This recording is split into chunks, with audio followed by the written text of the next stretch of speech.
হকপন্থীদের সাথে আল্লাহর দেয়া একটা বিশেষ নিয়ামত হচ্ছে একাকিত্ব।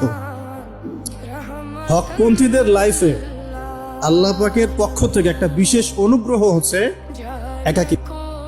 মানে একাকিত্ব কেন নিয়ামত বললাম? কারণ একাকিত্ব মানুষকে আল্লাহ চিনিয়ে দেয়। অনেক আলেম দেখবেন যারা জেল টেল খেটে বের হয়েছেন, তারা সবাই একটা কথা বলবে, জেলখানায় আমরা আল্লাহকে চিনেছি। সব আলেমরা এই কথা বলে যারা ওখান থেকে বের হয়ে আসে। কারণ একাকিত্ব মানুষকে গভীরভাবে ভাবায়, আল্লাহকে পাওয়ায়, আল্লাহর কাছে দোয়া করতে শেখায়, মানুষকে বোঝায় যে আল্লাহ ছাড়া কেউ নাই সাহায্য করা। তো যারা হকপন্থী হয়, একাকিত্ব তাদের বরণ করতেই হয়। এটা মাথায় রেখে পথ চলতে হবে। ইব্রাহিম আলাইহিস সালাম পথ চলা শুরু করলেন।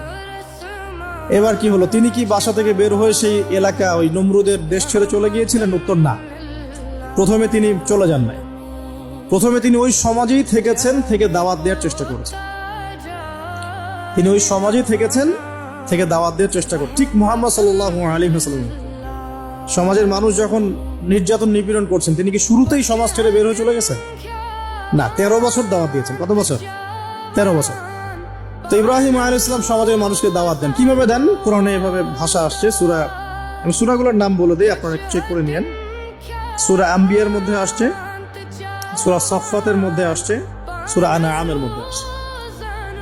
তো তিনি দাওয়াত দেন এভাবে যে ওয়াইজ ক্বালা ইব্রাহিম, যখন ইব্রাহিম বললেন লিআবিহি ওয়া কওমিহি, তার বাবাকে এবং তার কওমকে বললেন, মা হাযিহি তামাসিলুল্লাতী আনতুম লাহা আকিফুন, তোমরা এইসব কি মূর্তির উপাসনা করো, এদের চারপাশে ঘুরতে থাকো, কি সব করো?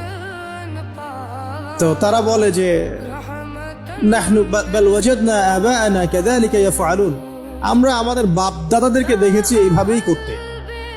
তাদের রেফারেন্স কিন্তু এটাই ছিল। কোনো দালিলিক জ্ঞানতাত্ত্বিক যুক্তি বিজ্ঞান দর্শন এখানে নাই। দর্শন এখানে কি, ফিলোসফিটা কি?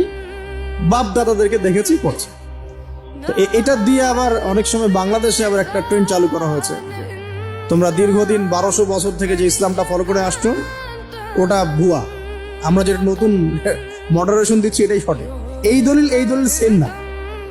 এখানে অমুসলিমদেরকে দাওয়াত দেওয়া হচ্ছে। অমুসলিমরা বলছে যে আমরা বাপ দাদাদেরকে দেখেছি যে তারা এইভাবেই মূর্তি পূজা করতো,